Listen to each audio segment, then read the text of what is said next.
Welcome to DDL, where we discuss everyday topics like current events and/or controversial points of view. This is No, I'm Void. First things first, shout out to our sponsor, Candle Time. Head over to the link in the description to purchase a candle today. Hey everyone, thanks for tuning in to Friday's episode. We did a little bit of a teaser on Wednesday, talked about red flags. So, recap real quick. We talked on Wednesday about the first poll question that was put out, which was an interesting question. It was that question was, if you're providing, protecting, and consistent, how soon should a woman start including you in her life, friends, families, events? So the answers to those were within 1 to 2 months, after we're official, only after engagement, no timelines natural. Um, Most pollants said at 57% that after we're official mark. And if you want to break that down even further between the sexes, men overwhelmingly answered that one, whereas women took overwhelmingly no timelines natural. So, if you're more wanting to get a little bit deeper dive on that one, go back and watch Wednesday's episode. For today's episode, let's go ahead and introduce Nix, and because we're gonna be talking about red flags. So, hey Nix, why don't you go ahead and introduce yourself to everyone again? Sure thing. Hey everyone, I'm Nix, co host of Discussing Dad Life. I'm excited to be back for another great conversation with Captain today. We'll be diving into all kinds of interesting topics, from relationships to parenting and everything in between. Can't wait to share some more thoughts with you. Yeah, and today we're going to be focusing on the red flags, like we teased about on Wednesday's episode. So let's go ahead and start with asking the first poll, or the poll question, the second poll question, which is the biggest red flag when dating as a single dad?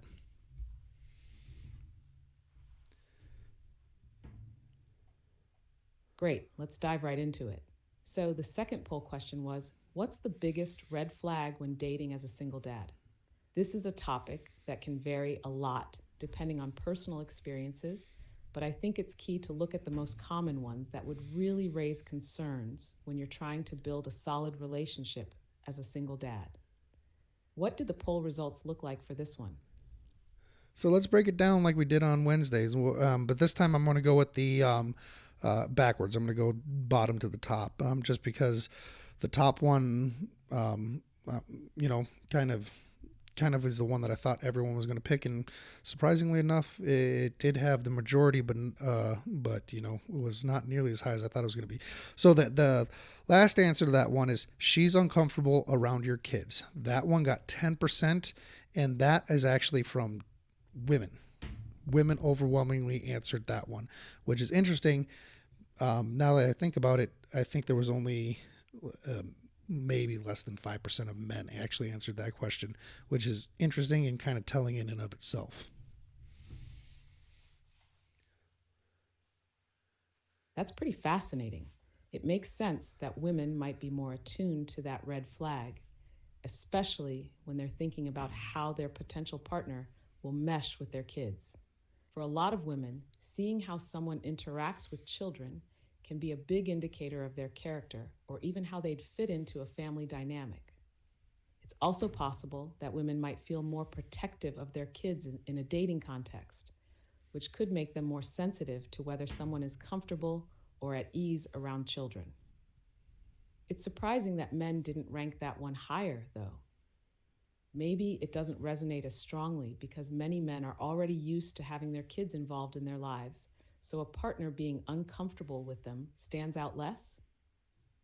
What's your take on that dynamic?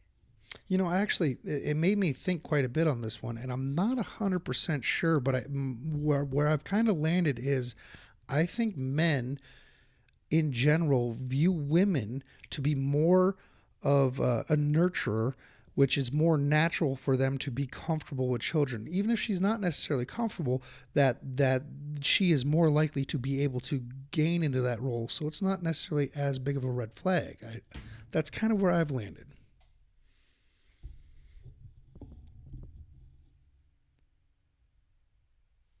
That's a solid perspective. I can see how men might lean into that nurturing expectation, where even if a woman isn't initially super comfortable around kids, They feel that it's something she can grow into with time and connection. Plus, many men might feel that it's more about the woman's willingness to try and bond with the children rather than expecting her to be an instant expert at parenting. I think that's why it doesn't stand out as much to men. There's a belief that it's a process, and they might be more forgiving of the initial discomfort. Do you think that's something that comes up often when you talk to other dads? Actually, that's something I don't think I've ever talked with another dad about. But it is something that now that I'm aware of it, I do kind of want to actually get some, some personal feedback from people that I know that are single dads that are dating, whether or not that actually how they actually view that one. But let's go into the answers 2 and 3. And the reason I want to lump these two together is because they both got gained 20%, and both of them were a mix of men and women. Which is number third answer was commitment, but she demands commitment but offers a little, and then the second was she's vague about her past relationships. And like I said, there was a smattering of men and women. It wasn't exactly equal, but it was close enough that it was really interesting to see that both men and women picked up on these could potentially be red flags.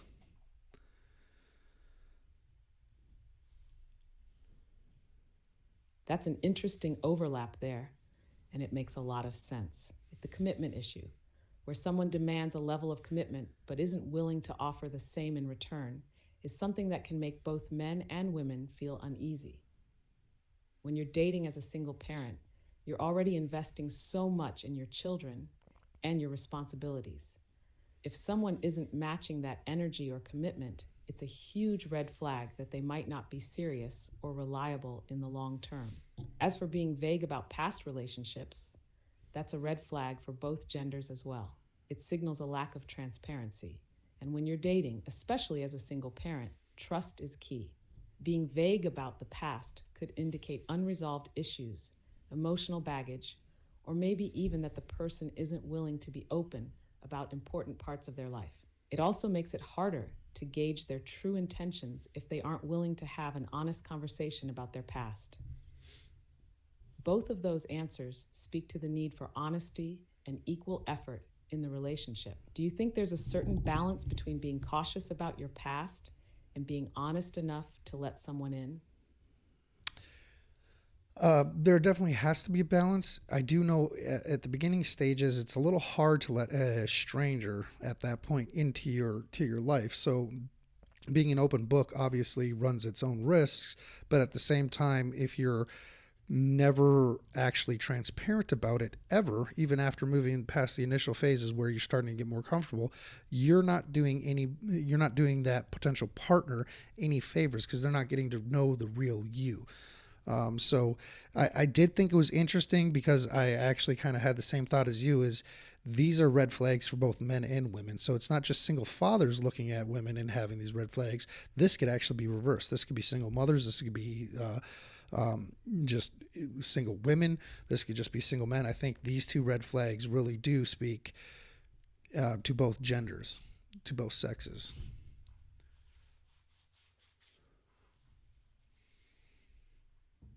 Exactly, it really does go both ways. The commitment issue and being vague about the past can apply just as much to single moms or single women as it does to single dads or single men. At the core, both genders want transparency, effort, and honesty in a relationship, especially when kids are involved. Like you said, being open right away is tough.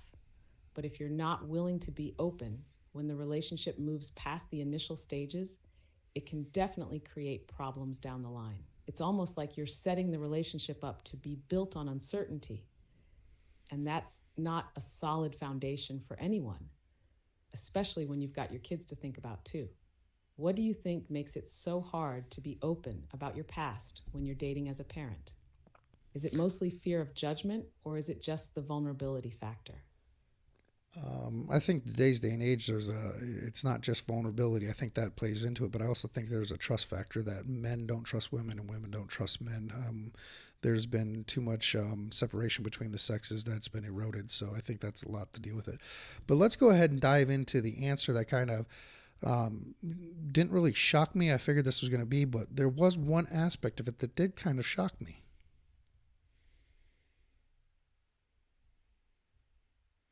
That makes a lot of sense, especially with the way trust has been eroded between the sexes in today's society. With so much skepticism and past experiences of betrayal or miscommunication, it's no surprise that people are more guarded. But I'm curious, what was the aspect of the most shocking answer for you? Let's dive into it. Okay, so the answer was she hides from her, or she hides you from her social circle and on social media. So this one got 50% of the vote. Um, but what shocked me about this was I figured a lot of men, I figured this would be an overwhelming amount of men would say that that's a red flag. However, there was almost equal parts of women saying that this is a red flag. The comments that I read from this one, and along with talking some of the women that I know in my life about this and asking them what they thought of it, actually kind of shocked me. I asked if this because I couldn't fathom that this would be like the 2 and 3 answers where they both got 20%. That this is a red flag for men and women, and it actually they confirmed it. 3 separate women that I talked to, and then the comments actually did this as well. They are not so much concerned of men hiding from them from the social circle, or men hiding them on social media. They actually view this from, if a woman is doing this, she is purposely hiding you, and they how did it, I'm trying to remember how they actually phrased it. It was actually kind of interesting. Whereas if she is not introducing you to her social circle, or if she's not, if you're in a committed relationship, if you're official, you're engaged or whatever, and she's not putting you on social media, that this is a sign that she's actually not as serious as you think she is. And that kind of got me thinking a little bit more drastically.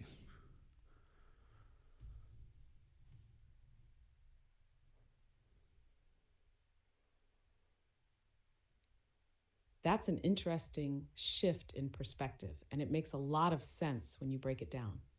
For women, it's not just about being hidden, it's more about the implication that if you're not being introduced to their social circle or shown on social media, it might signal that they aren't fully invested in the relationship.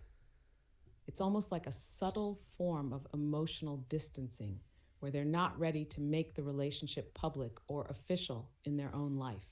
It sounds like this taps into a deeper need for validation and security in a relationship. And if you're being hidden, that could trigger concerns about whether you're just a temporary part of their life or if they're truly ready to build something lasting. Do you think that these signs of not being included are more prevalent in today's dating world, or is it just something that's always been there? I think it's more prevalent this day and age. It seems that, again, this is coming from a man looking at it.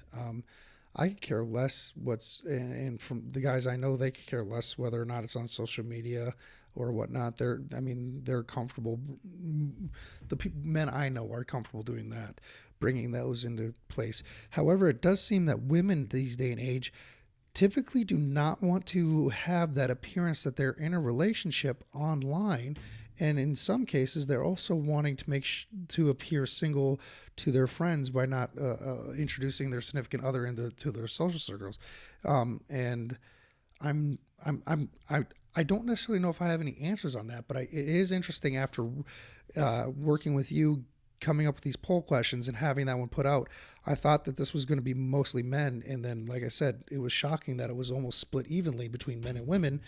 And the women that I talked to about why they thought this kind of ingrained exactly why I thought men were actually going to be the number one people responding to this one, but actually women responded to it as well, which is, like I said, it's just kind of interesting, and I'm not sure where to go with this. It was not what I expected.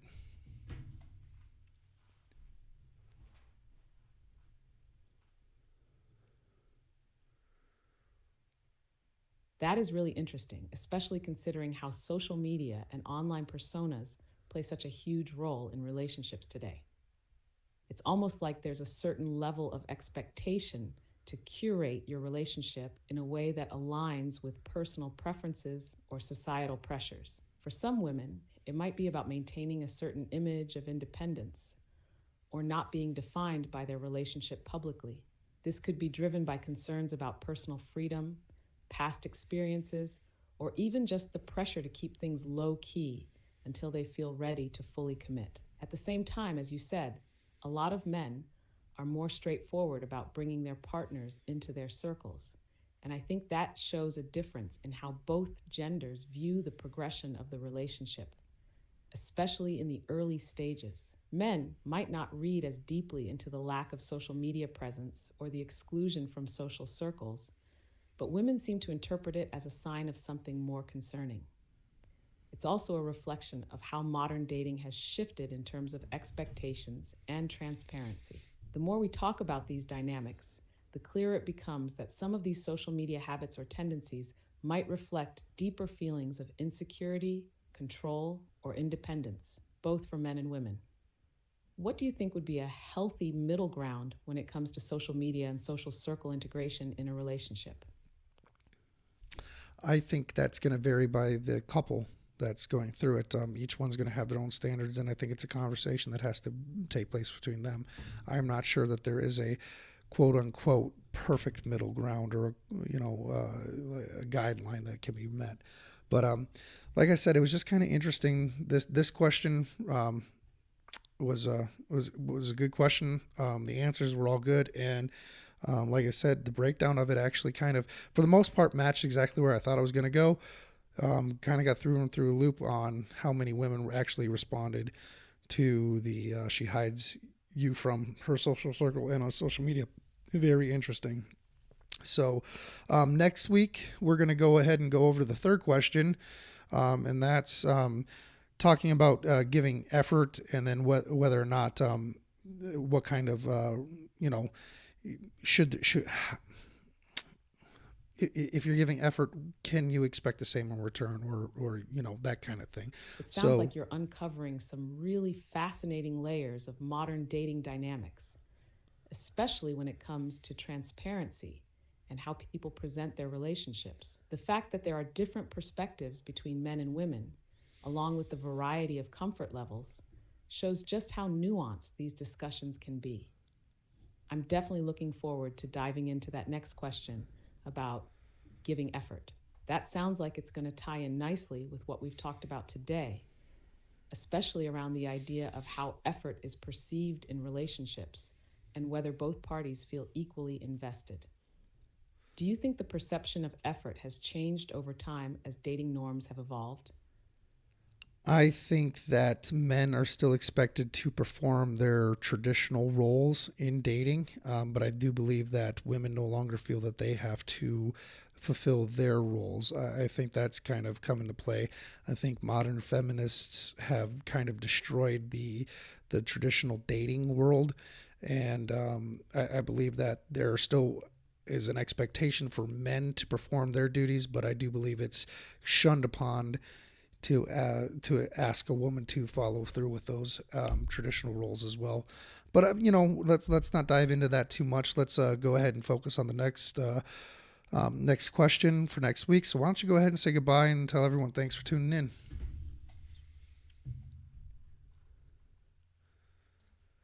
Got it. Thanks everyone for tuning in to today's episode. We've had some really great insights today. And next week, we'll dive into the third question about giving effort in dating. Stay tuned for that discussion.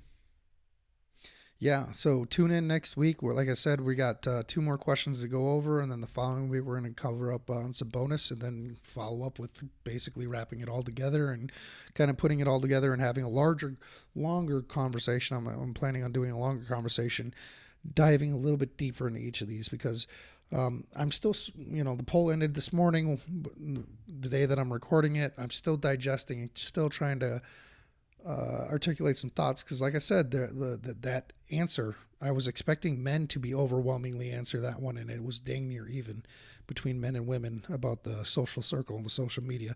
And like I said, it was very interesting the comments from women that I talked with actually speaking from the point of view that, that she is hiding something. She is doing something she doesn't want you aware of, or doesn't want people to know that she's involved with someone because there's something else going on. It's kind of interesting.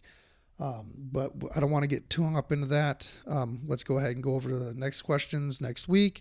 But thank you guys all for tuning in. Ooh, and my whole thing is not working, so that's great. Yeah, I got to do it this way. Thank you for watching. Till next time. Peace.